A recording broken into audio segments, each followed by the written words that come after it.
It was another college football Saturday where a team's hopes and dreams were buried alive in Autzen Stadium as the Oregon Ducks annihilated the Illinois Fighting Illini by a score of 38-9.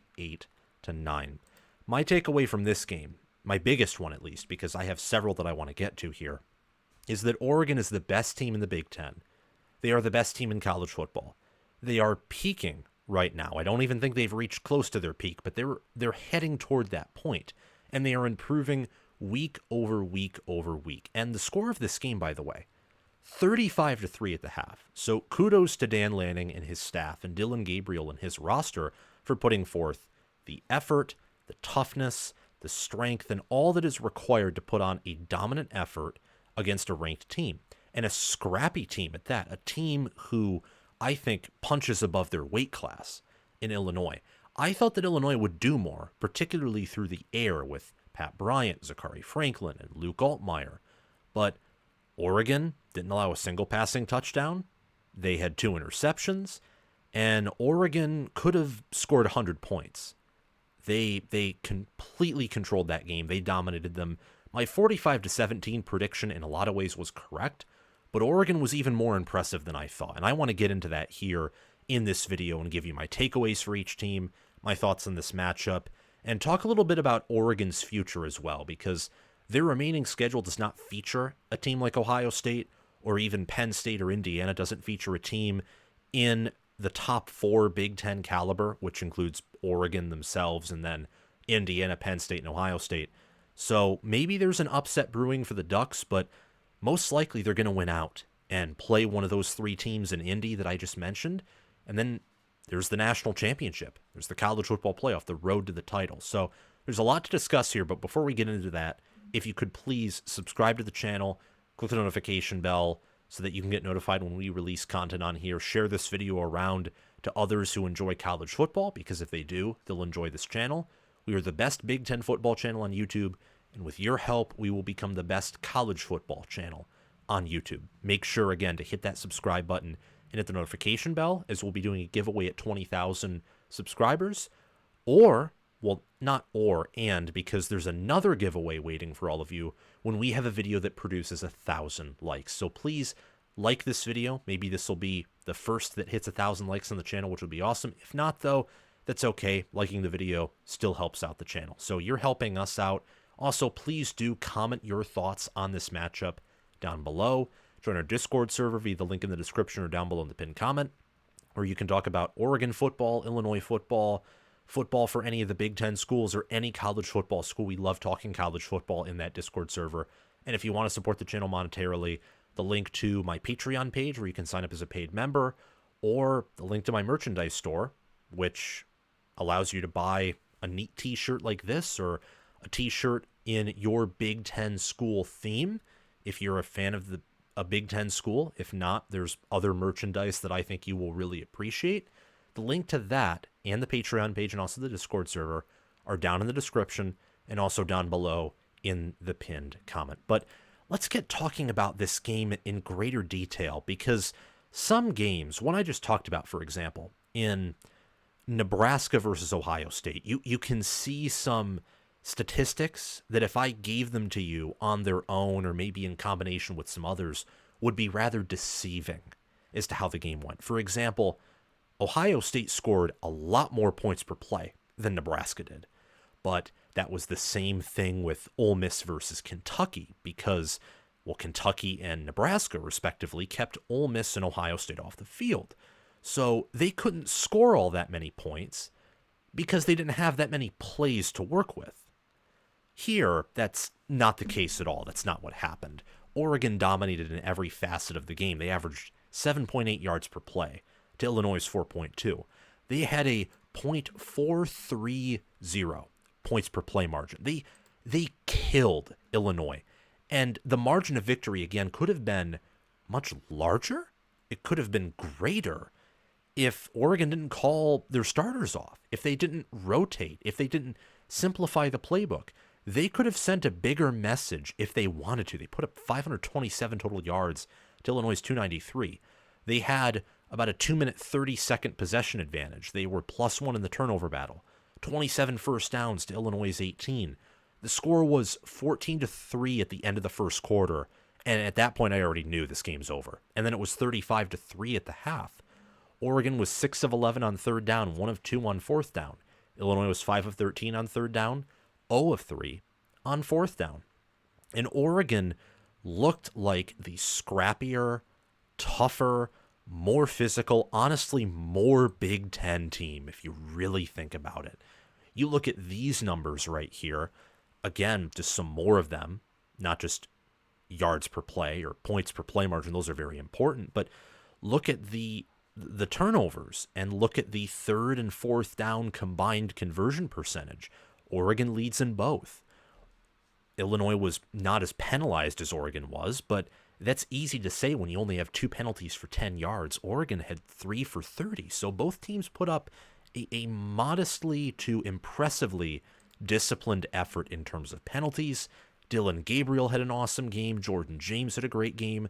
Noah Whittington looked like a bowling ball and trucked over an Illinois defender. I mean, it was dominance of the highest degree in favor of the Ducks. It was. And this is where I want to talk about Illinois first, because we talk about the losers of a matchup first, then we get into the winners of a matchup. We start off with the ugly, although sometimes the winner of a matchup is more the ugly than the loser of the matchup.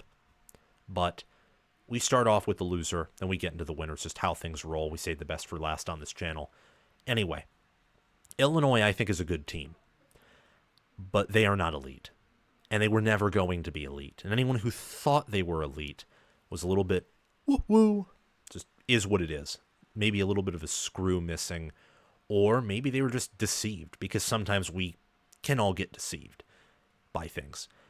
They're 6-2 right now. They're 3-2 overall. They've scored 216 total points this year. They've allowed 165. They're 0-2 versus the top 10, though, and they have a negative 43 total point differential versus the top 10, that being Penn State and Oregon. Oregon had a more impressive performance against Illinois, just on the football field. However, you factor in some things, and those performances, I think, are more similar than different. I think that Oregon right now, until James Franklin proves otherwise, and until I see them against Ohio State and some other things as well, depending on how that game looks, I think Oregon is better. However, Penn State dominated Illinois. The scoreboard there was very deceiving. Very, very deceiving. In part, it's deceiving because Oregon has a much more effective red zone offense than Penn State does. I think Penn State's actually better than Oregon at getting up and down the field and getting into the red zone. But once Penn State reaches the red zone, they have some issues. It's a lot like Texas's offense last year. One of the best in the nation in between the 20s. Once you get inside the 20, they have some issues because they put up gobs of yards, could have put up gobs of points. After halftime, a little bit in the second quarter, it felt like Penn State was the far better. It felt like Penn State was the far better team the whole game. The game wasn't out of reach, though, until after halftime. In this game, it was out of reach really within the first 2 drives for Oregon. It was. From the get-go, I felt like Illinois was going to lose here. And it's clear to me that they're not going to compete. They're not with the top 10. If Michigan was a top 10 team this year, Illinois wouldn't have beaten them. If Penn State and Oregon were top 5, and they are, but just making a consistent analogy here, they wouldn't have beaten them. And if Kansas was top 10, if all their returning production, well, was used properly, and let's say Andy Kotelnicki stayed at Kansas, well, they probably wouldn't have beaten Kansas either. So this is a good team, but they are far from elite. They just are not at that level. And Oregon they shut down their passing offense. It was nowhere to be found this whole game. When Altmaier took a deep shot, I'm thinking, oh, maybe Pat Bryant or Zachary Franklin's going to come down with it. I look at that ball. I don't even have to see the ball on my TV screen to know that it's going to be a pick or it's way overthrown, because the Oregon defensive back is like head fully rotated, arms out, and I'm thinking he's not an idiot. And not only that, but he doesn't have bad vision. Otherwise, he wouldn't be playing the sport. He overthrew him by like 5-10 yards. It just from the jump, as I've already said, Oregon was the better team. Oregon wanted to be there more. They wanted to win more. They were better coached. They inherently were the more talented team with the higher ceiling and the higher floor. Illinois on the day was 17 of 35 for 161 passing yards, zero touchdowns, 2 interceptions, 4.6 yards per pass attempt, 9.5 yards per completion, which is low with the receivers that they have, a 75.8 passer rating, and they allowed 3 sacks. Now, the sack part didn't shock me at all.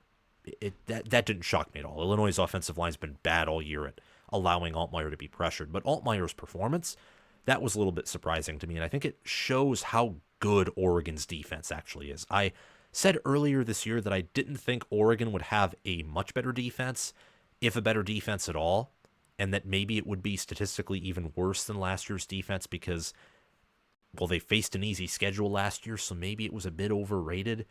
That opinion of mine, I think is incorrect. I think my opinion that this Oregon team has a lot of growing to do, and they're maybe not as good as last year's team, or maybe not as explosive. The jury is still out on that, and I think that right now I'd say that's closer to the truth than not. But defensively, this Oregon team's took major steps forward, and I'm impressed with what they did against Illinois, and it was a bit surprising, not super surprising, because I only thought Illinois would score 17 points. I didn't think they'd march up and down the field on Oregon. If you told me that Illinois put up 291 total yards, I wouldn't have found that surprisingly low. I would have been like, yeah, that's kind of what I think. It's just Illinois didn't turn a lot of their long drives into points, and many of their long drives were after the game was already over. So this offense got neutered by Tosh Lupoy and that defense. And speaking of defense, but not for Oregon, we'll get to that in a few minutes here, Illinois was exposed flat out. 38 points allowed, and 35 of those were in a half. It could have been a game in the 60s, 70s, 80s, 90s. Could have been a game in the hundreds if Oregon tried hard for 60 minutes and just didn't want to be kind, didn't want to have good sportsmanship. But they didn't. Oregon, turned things down. They were wise. You don't need to risk injury to your starters because you want to prove a point, unless you're on the fringe of the playoff. At that point, you may have to get in, but Oregon's not in that position. Oregon wins out. They can even incur a loss. They can incur a random loss to some horrible team, and they're guaranteed a spot. But they exposed Illinois' defense, I'll tell you that. Illinois' defense is much better than it was last year. It's not good enough to stop Dylan Gabriel, to stop Tez Johnson, Trayshawn Holden, who made an appearance after being suspended for the game against Purdue and suspended for most of the Ohio State game for making an idiotic decision to spit on Davis and Igbinosun. Justice Lowe, Patrick Herbert, Kenyon Sadiq had a nice end-around play that I thought was very creative, well-designed. Evan Stewart, he only had 1 reception for 19 yards. Holden only had 2 receptions for 7.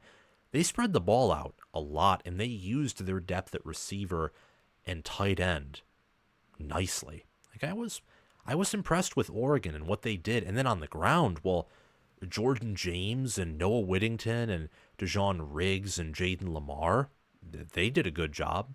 Gabriel didn't use his legs a ton, but he did have a rushing touchdown. And as for Illinois' defense, they only had 1 sack, a TFL. They had 1 interception by Tyson Rooks. That's it. That is literally it. The 1 sack and TFL, by the way, was by Gabe Jackas, and that was earlier in the game. But there was one play where Oregon had 6 seconds in the pocket before Dylan Gabriel completed a pass. It was on a 3rd down. Illinois only rushing 3, and for starters, I don't think you should ever rush 3 against Oregon. It's asking to have a completion put on you because their O-line's that good when healthy. However, it was still a thing of beauty to watch at how protected Gabriel was and at the difference between Oregon's offense versus Illinois' defense. Again, it's elite versus good. We've seen this with Georgia in multiple games, like against TCU or against Oregon, both of those teams in 2022, against Kentucky or Ole Miss or I don't think Florida State was good without their starters in the bowl game, but let's just say they are against those teams in 23. This season against Clemson in 24. We saw it from Michigan last year against Washington a bit in the national championship game, and against some other teams like Penn State when they turtled up and still nearly won by double digits. We've seen this from Alabama teams in the past, from Ohio State teams in the past. The difference between good and elite is often more stark between the difference between good and bad in the sport of college football, because the extremes are that much higher or lower than the majority of the teams in between the extremes. But yeah, Illinois' defense was exposed. That's really all I have to talk about with the Illini. All their goals outside of reaching the playoff are in front of them. The reason I mentioned a team's goals and dreams being buried alive is, well, Ohio State wanted the undefeated season. They wanted to play in the national championship game, more so win it. And that's kind of been in doubt ever since that Oregon loss, and they're not having an undefeated year. And after this loss, without some serious chaos, Illinois is not reaching the playoff. Not even close. But who is reaching the playoff is Oregon. That's because they're college football's best team. And I think if anyone was going to catch Oregon, it was going to be in the regular season early this year. That's what I think with hindsight. If Ohio State wanted to beat Oregon, they should have done it a few weeks ago when they played, when they had an opportunity to. They didn't. And ever since that, Ohio State has gotten worse. They have regressed. They have a much tougher schedule ahead of them than Oregon does. Oregon is peaking, and Oregon can coast a little bit, and I expect them to. And Boise State played them competitively, but right now, if those two teams matched up again, Oregon would beat them handily. Probably not blow them out, because I do think that Boise State presents more non-negotiables than Illinois, but they would beat them. They might blow them out. Right now, this team in the past 3 games has a 0.339 points per play margin. Those teams are Illinois, Purdue, and Ohio State. The Purdue game they were sleepwalking through. They put probably forth their C effort. Not all that good of an effort. Against Illinois, they could have scored more. And against Ohio State left some things off the board, but I feel like Oregon left more off the board. You know how crazy that is? That Ohio State is factored in to that equation, the points per play margin over the past 3 games, and it's still a points per play margin that suggests that Oregon has blown out 3 of their past 3 opponents when they didn't. That's nuts. That's absolutely crazy. It's elite stuff. It's blue chip stuff when you look at college football history. It's blue chip stuff. Potentially GOAT stuff. I'm going to hold on to that. Hold off, rather. We'll both hold on to it because maybe it's true. Hold off because I think this is a very down year in football. And I think that any of the national champions of the 4-team era would beat not just Oregon, but the teams behind it by probably 10 points or 2 touchdowns or more. But that's subjective, not necessarily objective, and no one cares if Oregon wins it all in a super down year because you still won the national championship. You still did. And against Illinois, a 0.43 points per play. It's insane. They averaged over a half a point per play. They did. It was, I forget what it was exactly. I think it was 0.559 points per play, if I remember. It's insanity. It's crazy. It was, again, game was over first quarter. At halftime, I'm thinking to myself, are they going to put, like 63 on Illinois and hold them to 3? Like do what Georgia did to Florida State in the bowl game? That's what this game looked like for a half. They just, differences is they called the dogs off, called the starters off after halftime and simplified the playbook and all that stuff. But they are college football's best team. The Oregon Ducks are. And Dan Lanning is very quickly climbing up that ladder, the ladder of hierarchy in college football coaching. I've been impressed with his coaching this year more than I was last year, more than I was in 2022. And the defense is a big part of the reason why. The previous 2 defenses were not Dan Lanning defenses. They weren't. And I'm not saying that Tosh Lupoy does a bad job. I don't think he does, but they reminded me more of Tosh Lupoy defenses, where against the weak, they would dominate, they would feast. Against the good, great teams, you'd see some cracks. Maybe you'd have a bad game. And against the elite teams or the teams with an elite ceiling, they'd fall apart and couldn't do anything. That's what the 2022 and 2023 Oregon defenses were. Now, I think the 2022 and 2023 offenses, especially the 23 offense, was better than this offense. This offense still has things to work through. And Dylan Gabriel is more of a limited player than Bo Nix is. And I still think to a certain degree this Oregon rushing attack misses Bucky Irving. And I also think that they missed some of the offensive linemen they lost over the 2023 to 2024 transitioning period where, you declare for the draft or you pick up transfers, etc. But this defense has taken massive steps forward. Massive. They exposed and broke Ohio State's rushing attack. They completely annihilated an Illinois passing attack that did some things against Penn State, that performed well against Nebraska, performed well against Kansas. Kansas has some NFL talent in that secondary. And I don't know what else to say other than this is a top 10 defense. They allowed less than 300 yards per game, less than 10 points, only 3 in the first half. Illinois only averaged 0.129 points per play, and Oregon forced 2 turnovers defensively. Just a wow performance. That's really what I was shocked by out of all of this was Oregon's defense. I thought that Illinois' offense would keep them in for maybe a quarter or a half, maybe a bit longer, but you'd feel for the whole game that it's only a matter of time before Oregon just kills them. That's not what happened, and a large part of that was the defense that Oregon displayed. I mean, look at some more of these numbers here. Illinois only averaged 4.1 rushing yards per play, but that was because Aiden Lowry was starting at running back. And I don't know if he was starting at running back, but he got the most carries, so I'm assuming that he did. And they had some success, but they had like a 34-yard run, for example, which is kind of a anomaly in this game. You take that away, and they're barely averaging more than 3 yards per carry. A lot of these yards were gained in garbage time, mind you. A lot of these were, like a lot of Illinois' yards and the majority of their points. So take from that what you will. Oregon had 7 TFLs, 8 passes defended. They had 3 sacks. The leader in sacks was tied with Tuitum Tuioti and also Bryce Betcher. Bryce Betcher, by the way, walk-on. I never knew that, but they shared some of his story in like after the commercial breaks before the game resumed type of stuff the announcers did, and I thought that was pretty cool. I'll be pulling for him for the rest of the year for sure. It's awesome to see so many players coming from all different types of environments and backgrounds do well in this sport. That's part of what I love about college football.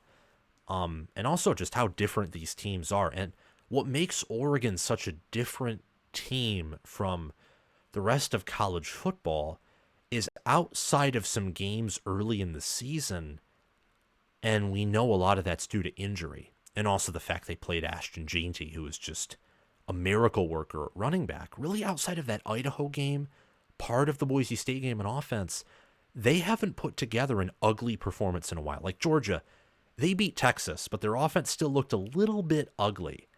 And they looked pretty bad against Mississippi State. They did. Texas just kind of pooped down their pants against Georgia, and they didn't look all that good against Vandy. And I don't care what anyone says. I love Diego Pavia. I watched part of that game.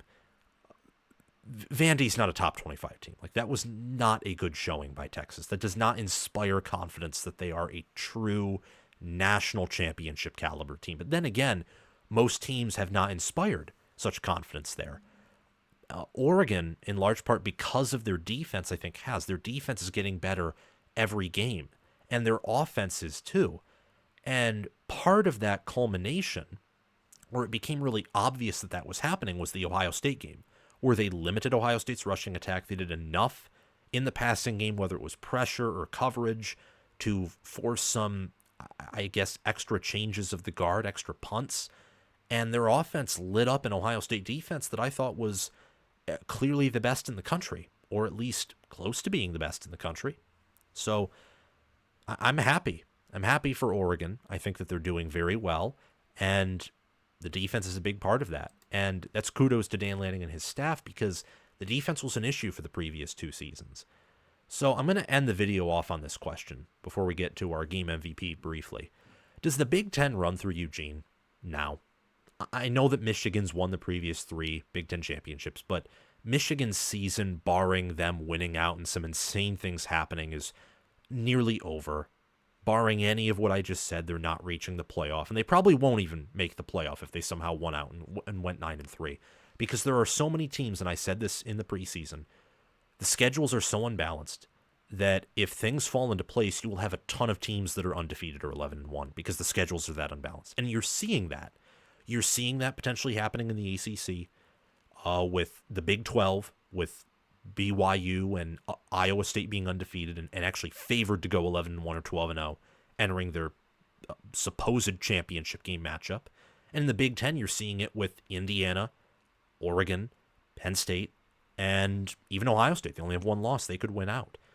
But I'm asking this question because they ran the ball for over 200 yards. They averaged over 5 yards per carry, not just in this game, but also against Ohio State. They had 2 rushing touchdowns.